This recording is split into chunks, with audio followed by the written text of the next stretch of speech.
Well, welcome back. Good to be with everyone again. Matt, good to have you back in the saddle wearing sailboats today. Yeah, I'm looking forward to summer and I guess wishing it upon us. Yeah, I brought the pink. So Matt and I were talking about some of the encounters we have and how we spend so much time talking with each other, with our clients and with you guys about how we understand financial impact, as we make our way through FANT, financial impact, authority, need, timelines. Financial impact's kind of obvious in many cases. We're able to connect what we do to the financial benefits it might bring. Authority, easy to get to, right? Authority is a great way to get to authority is walk me through the process. We've talked about that so many times. Timeline is often very obvious, right? There's something out there. We can plant a flag on a date on the calendar. We know timeline. The toughest part of FANT is need. Mm-hmm. And there are a lot of salespeople that look at need as yes, no. They have a need, they don't have a need. Or perhaps worse yet, as soon as there's potential to bring a solution to the table, they stop there. And we know, and what we find with need is that it isn't yes, no. There are degrees of need. And it gets into buying for pain or buying for gain, which we know buying for pain is, and selling on pain is a whole lot easier than gain. A good way to think about that is I was having this conversation with a client of ours this week, and he challenged his sales team. He's taken over a large organization, and he challenged the sales team in his kickoff and his introduction to the team. And he said, if you were a medicine, are you a painkiller or are you a vitamin? Right? Because vitamins are nice to haves. Mm-hmm. Vitamins offer some benefit to us. And we could say, yeah, vitamins are good. Mm-hmm. Like in the winter, vitamin D is wonderful because, we're in Pittsburgh. We don't see the sun from October till about April, May. Just about. Yeah. So when you don't see the sun for prolonged periods of time, vitamins are great. But what really is needed, what people are willing to pay for, what people go out of their way for, are painkillers, that stuff that takes away the hurt, right? So, and I think the other thing with that, Matt, is oftentimes people confuse wants with needs, something we should come back to. But I'm sorry, I cut in on you and you said... No, I thought that was great. And another way to say that, being a nice to have or a must have, I think is an interesting way to think about it. And we find too that needs or wants, it's easy to have the let's say theoretical conversation about it, but we sell in the same world. Sometimes when things come with a price tag associated to it, those needs and wants shift a little bit. That's why we love proposal draft reviews and the ability to continue to live in discovery. But I think stepping back a little bit, I've noticed a trend of, as people come out of COVID and maybe budgets unfreeze and there's movement, there are a lot of things happening. I continuously hear, well, I think they're just price shopping. Mm-hmm. They're just kicking tires. They're just seeing what's out there. And far too many salespeople settle on that. And I know I've said in this program, and for those people that I coach have definitely heard this analogy, but when do you start test driving a car? When you're ready to buy. Do you go out every Saturday and say, you know what, I'm going to make a friend. I'm going to get that free small bottle of water. And, I'm going to have a car. It's room temperature usually. Yeah, and I'm going to have a car salesman follow up with me for the next 6 months trying to, sell me on the car that I test drove. No, there's a reason why. So if I am just, hey, I'm out here kicking tires, price shopping, great. Why now? Yeah. And by the way, if you let somebody kick tires, that's on you. Because to your point, Matt, if somebody's doing that, there's something that made that happen today. Yeah. Right? There's something that made them engage with you today. So to your point about, okay, why now? Mm-hmm. What's changed? Yeah. And the why now, I so versatile, because it doesn't matter if they say, well, I don't know if I have full confidence in my current solution, current incumbent. Okay. Tell me why more. Now? Yeah, tell me more. What's changed? What's happened? So, I think that is, the tire kicking, just understanding pricing, what's out there. Shame on us if we settle for that. We have the ability to dig deeper. At least I feel. Absolutely. And I think that, as we said, if you settle for tire kicking or price shopping or checking the market, whatever, you're better than that. You got to be better than that. There's something that's happening. When we go through when we think about financial impact, authority, right? When we get to need, the questions Matt and I always ask our clients, the ones we want them to be getting answers to: why now? Why us? Right? So why now? What's changed in somebody's business that makes them want to have this conversation now? What's changed? And by the way, get this out of your mind. Nobody's tire kicking. Nobody's price shopping. Nobody's doing any of this today. Do you know why? Because everybody's busier than they've ever been. Nobody has free time to go out and price shop right now. Nobody has free time to take on extra work. You're accepting lies, and you're lying to yourself if you accept that. If somebody's talking to you, there's a reason for it. So why now? What's happening in somebody's business? What's changed? What is, if somebody says, the incumbent, I just, I'm not sure about what they're doing, not sure if I love them. Okay, well, what's happened? What's changed with them? Was there a time when you loved them? No. Okay, why are they here? Well, they were the cheapest. How do we feel about cheapest now, right? We have to be brave enough to ask those questions. That's actually a good question for you, everybody watching. If you were in front of a prospect that said to you, well, we went with them 2 years ago because they were the cheapest, do you have the intestinal fortitude to ask the question, how do you feel about cheapest now? How do you feel about the next person that's going to be low price? Right? Because if you can't ask that question, we got to get to a point where we can. We need to have that type of bravery to ask questions. By the way, that's a more important question for the prospect than it is for you. If you take sales as a service seriously, if we embrace that mantle of servant sales, which I think we should, because that's what people deserve, we owe it to some other people to discover their flaws. We owe it to them to discover where they're settling. So if you can't ask that question about, well, how do you feel about low price now? As we go through this process, how are you going to feel about not getting low price? Because they need to own that. They need to own that they got the results that they were suited for. They got exactly the results they signed up for and were willing to pay for.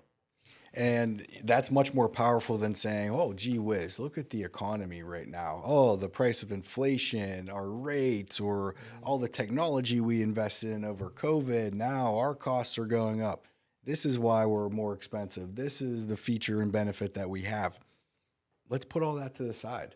Really make people own it through, the generation effect. Allow them to come to the realization and create the thought rather than us pushing the thought. Because there's going to be a lot of people that say, oh, yeah, inflation, ooh, killing me. Yeah, oh, yep. Not my problem. Yep.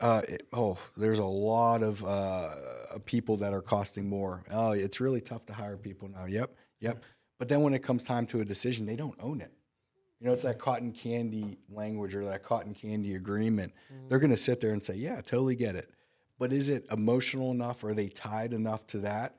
It's going to help and impact, their decision. So, you talked about being brave. Real quick, when Matt says cotton candy, just as cotton candy dissolves on the tongue, that language dissolves on the ear. When we say to people, economy's tough, hiring's tough, labor market's tight, everything's going up, what's wrong with that? That's a truism. Everybody accepts that. But we didn't make them own the results of that. We didn't make them own the outcomes of that when we just tell. And that's the difference between telling and discovering, right? When we tell as we sell, so what? Rolls off people like water off a duck. When we ask people about that, when we make people own it by naming it, because after all, it's biblical, right? I mean, Adam's walking through the garden and God's saying to him, okay, what's that? Turtle. Yep. What's that? Lion. It gave him dominion or ownership over the animals. When we make people name it, they own it. So we need to make people own it with our questions. Yeah, no doubt. I'm fired up today. I don't know why I'm yelling. I don't mean to yell at everybody. No, it's okay. I better lay off the coffee. No, it's all right. One more thing about you mentioned being brave to ask those questions. Another area we need to be brave is that if we truly live in discovery, we're asking the right questions. You might come to someone that doesn't have a huge need. It's small. My boss just told me to do it, so I'm going to do it. Not going to make a decision. There's not one thing that could make us make a decision. Are we brave enough to say, probably not a fit? Probably not going to be able to help you. And so that's just, a small part of it. And or are you brave enough to be Columbo? Right. And I might be dating myself because Matt right now is like, who's Columbo? Columbus, Ohio? Is that what you're talking about? No, Columbo. Oh, okay. Go back and YouTube him. But it was Peter Falk who played Columbo back in the 70s. Great show. Like it was one of those, monthly specials or whatever were running all the time. And Columbo was this investigator that always came across as being a schlep and out of touch and not know what was going on. And, the people that he was investigating and interviewing and trying to get information out of, they always thought they had him fooled and they would one-up him and, they're deceiving him. And then at the end, he'd always look at him and go, hey, one more thing, guy. I forgot to ask, how did you get here? Or something. Like he'd just ask this breakthrough question that made them own it, right? And if we're listening to this, no urgency, no real need. I just like wasting my time, and you seem like a good person to waste your time. If you're willing to stay in those conversations, what's that breakthrough question? Like when somebody says, I don't have a real need right now. That's not what we're hearing from others who are experiencing this, this, and this. Or, how does this impact this failure you mentioned? How does that impact in like everything daily? How's that impact in your execution against your strategic plan? How's that, right? Tell me about, walk me through, help me understand. How's that, right? What about asking those type of questions really get people to share? Remember, we want to stay away from the whys, right? Well, why aren't you concerned right now? That makes somebody defensive. Why aren't you addressing this? That makes somebody defensive. Why questions trigger the amygdala, make us defensive, make us combative. How, what, those questions are inclusive and are more invitations to conversation. And this might fall under timeline, but as we talk about need, pain, or gain, want to bring a little bit of psychology into it, but loss aversion. So in '79, Kahneman and Tversky, they did a paper on loss aversion. And just, I'm very simple-minded, and so I'll use the analogy of wine that I happen to find on the internet. So if someone gives you a $200 bottle of wine, you're happy. If you drop a $200 bottle of wine, you're feeling that emotion much more than that gain. So people are more strongly tied to the loss than the gain. So as we're talking about need and as we're talking about the pain versus gain, it's not all about how we make it better, but what's happening if you don't make a decision? What's happening if you wait another 12 months? What happens if you stay in this cycle that you talked about? It's much more powerful from a psychological standpoint, the loss aversion, rather than we're going to help you do this, we're going to help you do that. Here's the benefit. But if you're stalled out, what's that costing you? Yeah, that's huge. So a couple things, my takeaways. Number one, I need more friends like Matt to give me $200 bottles of wine. I've never had that.